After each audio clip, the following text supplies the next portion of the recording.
فرمان مصطفیٰ صلی اللہ علیہ وآلہ وبارک وسلم ہے کہ جمعۃ المبارک تمام دنوں کا سردار دن ہے،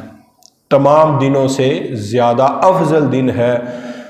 اس دن کثرت سے مجھ پر درود پاک پڑھا کرو، اللہ تعالیٰ کثرت سے درود پاک پڑھنا جو ہے وہ تمہارا میری طرف پہنچاتا ہے۔ اور ایک درود پاک ہے، وہ جتنی کوئی بھی درود پاک پڑھا جائے اس سے پریشانیاں حل ہو جاتی ہیں، لیکن ایک درود پاک خاص ہے، اللہم صلی وسلم وبارک علی سیدنا و مولانا محمد قد داقت حیلتی ادرکنی یا رسول اللہ صلی اللہ علیہ وآلہ وسلم۔ یہ درود پاک پڑھے تو انسان کی جتنی بھی پریشانیاں ہوتی ہیں، یا وہ دنیا میں آخرت کے لیے جو کچھ چاہتا ہوتا ہے، وہ چاہے دنیاوی خواہشات ہوں، وہ اخروی خواہشات ہوں، اللہ تعالیٰ اس کی وہ تمام حاجات کو بھر لاتا ہے۔ تو آج